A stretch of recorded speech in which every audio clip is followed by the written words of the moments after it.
السلام عليكم. يا ترى ليه أغلب الناس حاسة إنها تايهة رغم إن حياتها المفروض تبقى تمام؟ عمرك يا صديقي صحيت من النوم وحسيت إن في حاجة مش تمام غلط في يومك؟ أنت مش زعلان ومش فرحان، بس حاسس إنك تايه، حاسس إن في حاجة غلط، حاسس إن حياتك ماشية بس أنت مش موجود فيها. لو الإحساس ده عدى عليك كمل الفيديو. كلنا قلنا يا صديقي اني ساعات بيجيلك احساس انك تايه، انك مش فرحان ومش زعلان، حاسس ان انت حياتك ماشية بس انت مش موجود. الغريب بقى ان اغلب الناس اللي حاسة بالاحساس ده حياتها من بره شكلها تمام جدا، انترنت وموبايل كويس وشغل، دراسة، ناس حواليها، بس من جواك او الناس دي من جواها اصلا في فراغ. مش فراغ فلوس ولا فراغ ناس، بالعكس احنا زي ما قلنا حياتها ماشية كويس جدا. فراغ معنى، فراغ معنى. احنا اتعلمنا يا صديقي ان احنا نعيش صح، بس ما اتعلمناش نعيش مبسوطين. من وانت صغير و... واتقالك تمشي في طريق واحد: ذاكر، ادخل كلية، اشتغل، اتجوز، خلف، وبعد كده ايه؟ هو الطريق لأي بني آدم انت شفته او عرفته في حياتك: هو ذاكر، ادخل كلية، اشتغل، اتجوز، خلف، وبعد كده موت. هو بعدها بيموت. بس محدش وقف وسألك سؤال بسيط: انت عايز ايه؟ بتحب ايه؟ بتستمتع بايه؟ فكملت. مش عشان مقتنع، عشان ده الطبيعي. ده الطبيعي والتوهة اللي انت حاسس بيها دلوقتي مش ضعف، ده نتيجة انك ماشي في حياة مش شبهك، مش بتاعتك، انت مش عايزها، انت مش عارف انت ماشي فيها ليه اصلا يعني. تمام. وهنا تيجي الضربة القاضية: السوشيال ميديا.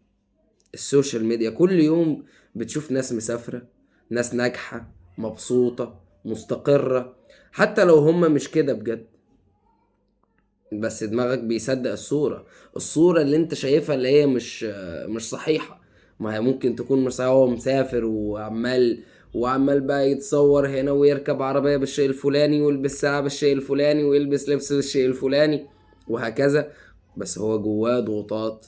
ممكن يكون عنده اكتئاب، ممكن يكون مدمن اساسا، وانت مش حاسس بأي حاجة. حتى لو هم مش كده بجد، بس دماغك برضو هتصدق ان الحياة دي هي دي الحياة اللي هم عايشينها. فهتقارن حياتك بحياة متفبركة، حياة عبارة عن صورة، وتطلع دايما انت اللي خسران. ليه؟ عشان انت بتقارن نفسك بحاجة مش موجودة اصلا، انت حاجة ما شفتهاش. ومع الوقت تحس انك متأخر، رغم انك عادي طبيعي ماشي عادي في حياتك زي ما هو ماشي في حياته اللي ربنا كتبها له، انت برضو ماشي في حياتك اللي ربنا كتبها له. طيب دلوقتي ايه المشكلة؟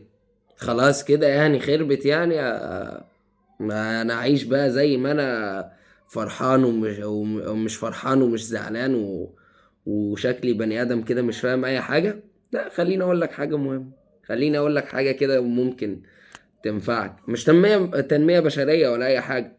انت مش محتاج تغير حياتك اصلا، ولا تسيب شغلك، ولا تسافر.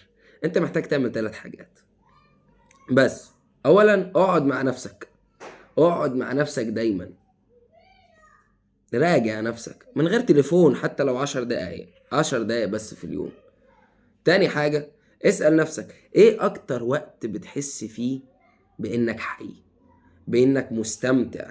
انا مستمتع ان انا بعمل الحاجة دي، وانا برسم، وانا بقرأ قرآن او بسمع قرآن، وانا بتكلم مع حد معين بحبه، قاعد قاعدة معينة في مكان انا بحب اقعد فيه. تالت حاجة، اعمل الحاجة دي حتى لو في وقت قليل وبدون مقابل. المعنى مش بيجي فجأة، المعنى بيتبني حتة حتة، عامل زي العيل الصغير بيكبر سنة سنة، سنة مع سنة بيبقى شاب صبي، بعد كده بيبقى شاب، بعد بيبقى عجوز، بعد كده بيموت. وهكذا. انت مش عايز ولا غير ان هو يتبني معاك سنة سنة لغاية بقى انت لما تموت. عايزك تفهم حاجة برضو، مش مطلوب منك تبقى ناجح، مش مطلوب منك تبقى ناجح دلوقتي في الوقت الراهن، ولا تبقى عارف كل إجابات الحياة.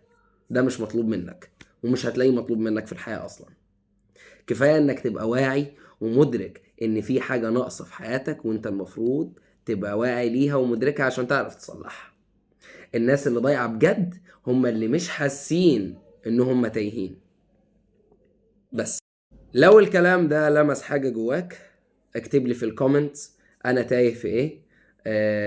انت حسيت بايه لما سمعت الفيديو لو عجبك اعمل لايك وشير واشترك في القناة وشكرا، واتمنى الدعم منكم.